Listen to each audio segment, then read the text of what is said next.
बात करेंगे बांग्लादेश में हिंदुओं के खिलाफ हो रही हिंसा की। बांग्लादेश हिंसा पर मध्य प्रदेश में भी बयानबाजी हो रही है। पूर्व सीएम दिग्विजय सिंह का एक बड़ा बयान इस पूरे घटनाक्रम को लेकर सामने आया। वो कह रहे हैं कि हिंदुओं के खिलाफ हिंसा हो रही है। इसे लेकर दिग्विजय सिंह ने कहा कि बांग्लादेश की हिंसा भारत में हो रही घटनाओं का ही रिएक्शन है। तो भारत में अल्पसंख्यकों के खिलाफ जो कार्रवाई हो रही है उसी का नतीजा बांग्लादेश में देखने को मिल रहा है कि वहां अल्पसंख्यक अब इस तरह की हरकतें कर रहे हैं क्योंकि वहां माइनॉरिटी हिंदू हैं।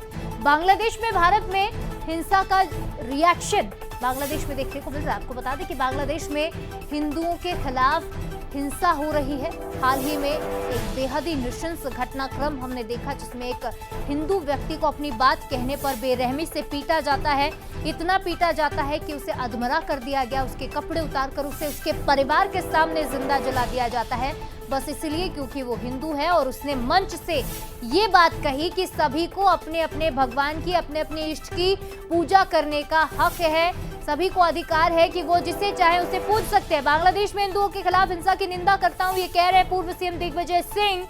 लेकिन उन्होंने ये भी कहा कि बांग्लादेश में जो हालात हैं वो इसलिए हैं क्योंकि भारत में माइनॉरिटीज यानी उस कम्युनिटी के साथ अन्याय हो रहा है, उनके साथ जो कार्रवाइयां की जा रही हैं उसी का नतीजा है कि बांग्लादेश में इस तरह की हिंसा भड़की है। लेकिन क्या सच में भारत में अल्पसंख्यक खिलाफ कार्रवाइयां हो रही हैं? जो अल्पसंख्यक हैं बांग्लादेश में, भारत में जो हिंसा हो रही, बांग्लादेश में जो हिंसा हो रही है उसका नतीजा क्या सच में भारत में हो रही हिंसा का ही रिएक्शन है? जो हालात हमारे देश में है, यहाँ वही धर्मांध फैलाने वाले कट्टरपंथी ताकतें जो हैं जिस प्रकार से अल्पसंख्यक समुदाय के खिलाफ जो कार्रवाई कर रहे हैं वही रिएक्शन वहाँ पर उस प्रकार का हो रहा है। हम बांग्लादेश में जो हमारे हिंदू भाइयों के साथ हो रहा है, ईसाइयों के साथ हो रहा है, उसकी घोर निंदा करते हैं। मोहम्मद यूनुस साहब जो कि अपने आप में एक बड़े अर्थशास्त्री हैं, उनको तो इस मामले में सख्त कार्रवाई करना चाहिए। और चलिए इस खबर पर ज्यादा बातचीत करेंगे। दो राजनीतिक मेहमान हमारे साथ इस खबर पर ज्यादा बातचीत के लिए जुड़ रहे हैं। डॉक्टर दुर्गेश केसवानी प्रवक्ता हैं बीजेपी से, साथ ही अजीत सिंह भदौरिया प्रवक्ता कांग्रेस हमारे साथ जुड़ चुके हैं। आप दोनों का ही बहुत स्वागत है। बेहद ही संवेदनशील मुद्दा है ये, क्योंकि जो बांग्लादेश में हुआ उसका फेवर तो कोई नहीं कर रहा, सभी लोग उसके विरोध में है। लेकिन अजीत सिंह जी, सबसे पहला सवाल आपसे ही करना चाहूंगी, क्योंकि आपके पार्टी के नेता ने इस तरह का बयान दिया है, पार्टी का क्या स्टैंड है इसे लेकर? देखिए शिवालिका जी, आदरणीय दिग्विजय सिंह जी भारतीय राजनीति के बहुत वरिष्ठ विवाक राजनेता हैं। वो आपने जो बयान चलाया ना उनका, आपको जितना उस बयान की उपयोगिता थी आपने उतना अपना उपयोग कर लिया उस बयान का। उससे पहले का हिस्सा देखेंगे आप, उसमें कहा गया है स्पष्ट रूप से आदरणीय दिग्विजय सिंह जी के द्वारा कि भाई बांग्लादेश में जो सत्ता परिवर्तन हुआ है और जो धर्मांधता के आधार पर वहां पर भी राजनीति करने वाले लोग सत्ता में आए हैं और जिस तरीके से वो लोग वहां पर अत्याचार कर रहे हैं अल्पसंख्यकों को, चाहे वो हिंदू अल्पसंख्यक भाई बहन हो या ईसाई अल्पसंख्यक या दूसरे लोग, वो उसी तरह की राजनीति देश में हमारे आज की सरकार कर रही है देश में। तो ये तो लोकसभा में भी प्रश्न उठा ना कि बांग्लादेश में अत्याचार हो रहा है हिंदुओं के ऊपर, तो भाई भारत सरकार क्या कर रही है? हाथ पे हाथ रख के बैठी हुई है भारत सरकार। क्यों नहीं बांग्लादेश पे कार्रवाई करती? बांग्लादेश में आज आप देखिए चीन अपना हब बना रही है, अपना एयरबेस बना रहा है, अपने सब रक्षा सामग्रियां उतार रहा है, पर भारत सरकार चुप है, मुंह पे उंगली रख के बैठी हुई है।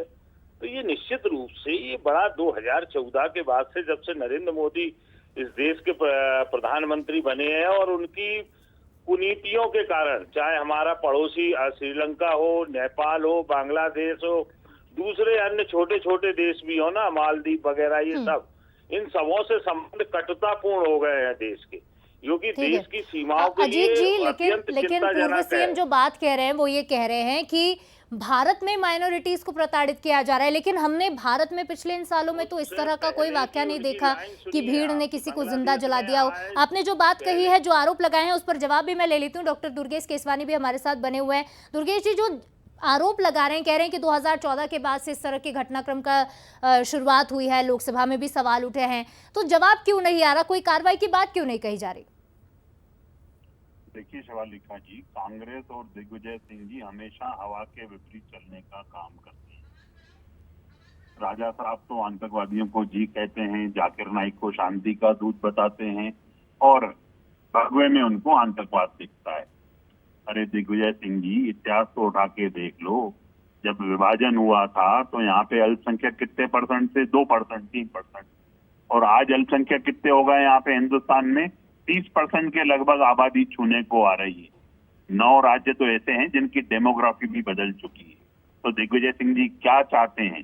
दिग्विजय सिंह जी, आप सिर्फ आरोप और आलोचना करके उस विशेष वर्ग की राजनीति करते हो जिनको आप सर आंखों पर बिठाकर काम करते हो। उज्जैन में जब पाकिस्तान जिंदाबाद के नारे लगे थे तो सबसे पहले हिमायती बन के कौन खड़े हुए थे? दिग्विजय सिंह जी। उनको काजी साहब जिंदाबाद सुनाई दिए थे।